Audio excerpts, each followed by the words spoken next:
8 March থেকে Sreebhumi veteran cricketers অ্যাসোসিয়েশনের উদ্যোগে শ্রীভূমিতে শুরু হতে চলেছে শ্রীভূমি চ্যাম্পিয়নশিপ ক্রিকেট টুর্নামেন্ট। শুক্রবার শ্রীভূমিতে এক সাংবাদিক সম্মেলনের মাধ্যমে টুর্নামেন্টের সম্পর্কে বিস্তারিত তথ্য তুলে ধরেন শ্রীভূমি ভেটেরান ক্রিকেটার্স অ্যাসোসিয়েশনের কর্মকর্তারা। সংগঠনের পক্ষ থেকে জানানো হয়, এই টুর্নামেন্ট আয়োজনের মূল লক্ষ্য হল শ্রীভূমি এলাকার প্রতিভাবান ক্রিকেটারদের দক্ষতা ও প্রতিভাকে বৃহত্তর পরিসরে তুলে ধরা এবং নতুন প্রজন্মকে ক্রিকেটারের প্রতি আরও উৎসাহিত করা। সাংবাদিক সম্মেলনে উপস্থিত ছিলেন জেলা ক্রীড়া সংস্থার সাধারণ সম্পাদক আশিস দাস প্রকাশত, সহ সম্পাদক দীপঙ্কর আদিত্য, প্রাক্তন ক্রিকেটার মনোজিৎ চক্রবর্তী, আব্দুল সালাম, শুভ্র দেবসহ এলাকার বিভিন্ন প্রাক্তন ক্রিকেটার ও ক্রীড়াপ্রেমী ব্যক্তিত্বরা। তারা সকলেই এই টুর্নামেন্টকে সফল করে তুলতে ক্রীড়াপ্রেমী মানুষের সহযোগিতা কামনা করেন। শ্রীভূমি থেকে সুস্মিতা দাসের প্রতিবেদন, নববার্তা টুডে। শুরু করতে যাচ্ছে সেটা হলো Sribhumi champions trophy league champions league in memory of Sushanta Dhir Bhattacharya and late Anil সরকার। তো এই যে টুর্নামেন্টটা হবে সেটা আমার আরেক সিনিয়র ক্রিকেটার দীপঙ্কর আদিত্যর নেতৃত্বে সেই টুর্নামেন্টটা অর্গানাইজ করা হবে। এই বিষয়ে দীপঙ্কর আদিত্য বাকি অর্গানাইজ সম্পর্কে কী কী ওনার ধারণা আছে, কী কী উনি স্টেপ নিচ্ছেন সে সম্পর্কে বলবেন। আমরা যারা এই অ্যাসোসিয়েশনের মেম্বার আছি এবং সঙ্গে আমাদের এই টুর্নামেন্টেরও যারা অর্গানাইজিং কমিটিতে যারা আছেন, তাদের সাথে আপনাদের মিডিয়া জগতের অনেক আছেন খেলোয়াড়, আমি দেখতে পাচ্ছি তাদেরও সাহায্য সহযোগিতা আমাদের প্রয়োজন এবং আমরা চাইবো এই টুর্নামেন্টকে যাতে আরও সুন্দরভাবে প্রেজেন্ট করা যায় পুরো বরাকবেড়িতে, পুরো আসামবেড়িতে, সেই চেষ্টাটুকু আপনারা করবেন, কারণ আপনাদের মধ্যে অনেকেই এখানে খেলোয়াড় করিমগঞ্জ ডিস্ট্রিক্টের। তো এই আবেদনটুকু রাখছি। আমার নমস্কার, আপনারা আমাদের ডাকে সাড়া দিয়ে আসার জন্য। আমাদের এখানে সব এক্স প্লেয়ারও আছেন এবং কারেন্ট প্লেয়ারও আছেন, সবাই একটা টিম মিলে। রঘুজিৎ চক্রবর্তী, আম্বির দত্ত, অরিজিৎ দাস, মনোজিৎ চক্রবর্তী, দেবজ্যোতি দাস, আব্দুল সালাম, শুভ্র দেব, বিজয় দেব, অমিতাভ দাস, সবাই এখানে উপস্থিত আছেন। আমাদের এখানে সিনিয়র এক্স প্লেয়ার আছেন রঘুজিৎ চক্রবর্তী, উনি সব আপনাদেরকে উল্লেখ কথা বলবেন। টুর্নামেন্ট তার জন্য এই টুর্নামেন্টকে আমরা দুটো গ্রুপে 8টা টিমকে ডিভাইড করেছি, গ্রুপ এ এবং গ্রুপ বি। গ্রুপ এতে আছে Galaxy Club Udharbond, Sribhumi Strikers, Royal Challengers Sribhumi, NGC Hailakandi.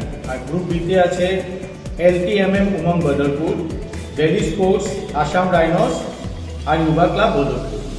আমাদের টুর্নামেন্টটা শুরু হচ্ছে 8 মার্চ। ফার্স্ট ম্যাচ যেটা আছে অবশ্যই ম্যাচ হবে গ্যালাক্সি ক্লাব উদারবন আর এনজিসি হাইলাকান্দির মধ্যে। আর 8 তারিখের সেকেন্ড ম্যাচটি আমাদের আছে শ্রীভূমি স্ট্রাইকার্স ও রয়্যাল চ্যালেঞ্জার্স শ্রীভূমির মধ্যে। তারপরে আমাদের 8 তারিখ থেকে টুর্নামেন্টটি শুরু হয়ে 16 তারিখে আমাদের ফাইনাল আছে। 16 তারিখের ফাইনাল যদি বৃষ্টির কারণে বিঘ্নিত হয় তাহলে 17 তারিখে আমরা রেজাল্টে রেখেছি। আর পুরো পিকচার যেটা আছে সেটা আপনাদেরকে আমরা দিয়ে দেবো, আপনারা এটা নিয়ে নিতে পারবেন আপনাদের কাছে। ধন্যবাদ। আমরা আমাদের অ্যাসোসিয়েশন সম্পর্কে আমাদের অভিজিৎ দা আপনাদেরকে অলরেডি সব কিছু বলে ফেলেছেন।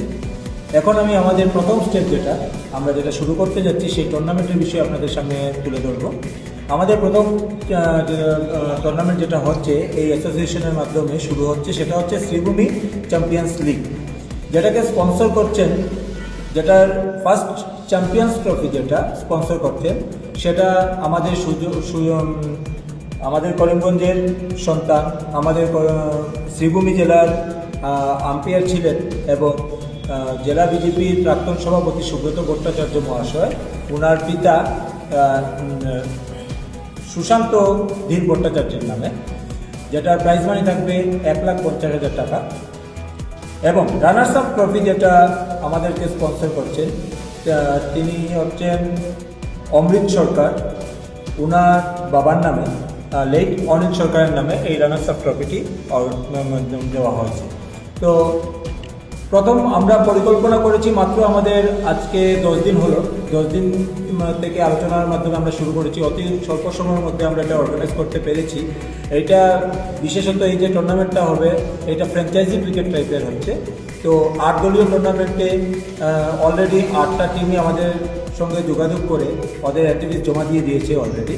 এবং এখানে আমরা অকশন প্রসেস চালু করেছিলাম, যেখানে পুরো আসাম থেকে যারা বরাকভ্যালি রেজিস্টার্ড প্লেয়ার তাদের মধ্যে থেকে প্রায় 189 প্লেয়ার্স রেজিস্ট্রেশন করেছে। 189 প্লেয়ার্স রেজিস্ট্রেশন করা হয়েছে এবং বিভিন্ন টিম গতকালকে আমাদের অকশন হয়েছে এবং 8টি টিমই তাদের পুরো টিমটাই অকশনের মাধ্যমে তারা বানিয়েছে। তো আমাদের প্রথম খেলা শুরু হবে আগামী 8 তারিখ বিকাল 3টার সময় ওপেনিং সেরেমনি। তো এই টুর্নামেন্টকে সুন্দর করে যাতে সবাই সুন্দরভাবে আমরা চালিয়ে যেতে পারি তাই সবার সাহায্য সহযোগিতার প্রয়োজন। এখানে আরও প্রাইজ আছে, যেখানে ম্যান অফ দ্য সিরিজ থাকবে, যেটা স্পন্সর দিচ্ছে আয়াত electronics. Best bowler, best batsman এবং প্লেয়ার্স অফ দ্য ম্যাচ, প্রত্যেকটি ম্যাচের প্লেয়ার্স অফ দ্য ম্যাচ থাকবে, যেটা দিচ্ছেন আমাদেরকে RS Riders, authorised dealer of royal Enfield. তো এই টুর্নামেন্টটা শুরু হতে যাচ্ছে 8 তারিখ এবং শেষ হবে 16 তারিখ। 16 তারিখ ফাইনাল ম্যাচ থাকবে এবং আমরা রিজার্ভ ডে হিসাবে 17 তারিখ আমরা রেখেছি। যদি বৃষ্টির জন্য ফাইনাল না হতে পারে, বৃষ্টির জন্য যাতে যদি প্রবলেম হয় বৃষ্টিতে, তাহলে ফাইনাল ম্যাচটা শুধু আমরা একদিন 17 তারিখ হবে। যাই হোক, বরাকভ্যালিতে অনেক টুর্নামেন্টই হয়ে থাকে, অনেক লেদার বলের টুর্নামেন্ট হয়, বরাকভ্যালিতে শিলচরেও হয়, আমাদের হাইলাকান্দিতে হয় এবং করিমগঞ্জেও হয়ে গেছে, আগে 3-4 বার হয়েছে। আমাদের একটি ব্যতিক্রমী পদক্ষেপ হচ্ছে যে প্রতিটি ম্যাচই আমরা ফ্লাডলাইটের নিচে আয়োজন করতে চলছি, যেটা বরাকভ্যালিতে প্রথম এবং এত হিউজ মানি দিয়ে বরাকভ্যালিতে আগে কখনো টুর্নামেন্ট হয়নি, যেটা আমরা প্রাইজ মানি দিচ্ছি। তো আমি মনে করি বরাকের সর্বশ্রেষ্ঠ টুর্নামেন্ট এটাই হতে চলছে এবং আমরা চেষ্টা করব এই টুর্নামেন্টটি যাতে আগামী বছর থেকে আমরা রেগুলারলি করতে পারি, প্রত্যেক বছর যাতে রেগুলারলি অর্গানাইজ করতে পারি এই টুর্নামেন্টটি, সেই চেষ্টা আমরা চালিয়ে যাব। এখন টুর্নামেন্টের যে পিকচার আমরা বানিয়েছি সেই পিকচার সম্পর্কে আপনাদের সামনে বক্তব্য দেবে আমাদের শুভ্রদেব, আরেকজন আমাদের প্রাক্তন খেলোয়াড়। হচ্ছে গিয়ে overall development of cricket game. আমাদের করিমগঞ্জের এই লক্ষ্যটার পিছনে কিছু কারণ আছে। দেখুন, ডিএসএর একটা গণ্ডি আছে, ডিস্ট্রিক্ট স্পোর্টস অ্যাসোসিয়েশন, তার নিয়ম মেনে চলতে হয়। সেখানে শ্রীভূমি জেলার রেজিস্টার্ড প্লেয়াররাই অংশগ্রহণ করতে পারবে, তার বাইরে প্লেয়াররা পারবে না। কিন্তু আমরা একটি প্রাইভেট অর্গানাইজেশন, একটা অ্যাসোসিয়েশনের মাধ্যমে যখন আমরা টুর্নামেন্ট অর্গানাইজ করব, তখন বিভিন্ন দিক থেকে খেলোয়াড়রা আসবে, অনেক উঁচু মানের খেলোয়াড় যারা ডিএসএল টুর্নামেন্টে অংশগ্রহণ করতে পারছে না, কিন্তু তখন দেখবেন আপনার গুয়াহাটি থেকে, দিল্লি থেকে, কলকাতা থেকে প্লেয়াররা আসছেন, আমাদের টুর্নামেন্টে অংশগ্রহণ করছেন এবং তাদের সাথে আমাদের যে লোকাল প্লেয়াররা আছে তারাও একসাথে এক টিমে খেলবে। তখন তাদের মধ্যে অনেক মত বিনিময় হবে এবং এতে গিয়ে টোটাল স্কিলটাও আমাদের লোকাল প্লেয়ারদেরও ডেভেলপ হবে। সেটা আমি মনে করি এটাই আমাদের প্রথম উদ্দেশ্য। এবং তৎসঙ্গে আমাদের আরও উদ্দেশ্য আছে, যেমন আমাদের মধ্যে অনেক দোস্ত খেলোয়াড়রা আছে, অনেক গরিব খেলোয়াড়রা আছে যারা একাডেমিতে ফিস দিতে পারছে না, তার জন্য একাডেমিতে আসতে পারছে না, তাদের ফিজের ব্যবস্থা করা, বা বিভিন্ন সময় অনেক অসুস্থতার জন্য অনেকের অনেক বাজে অবস্থা হচ্ছে, তাদেরকে সাহায্য করা, সেটাও আমাদের একটা মোটো থাকবে।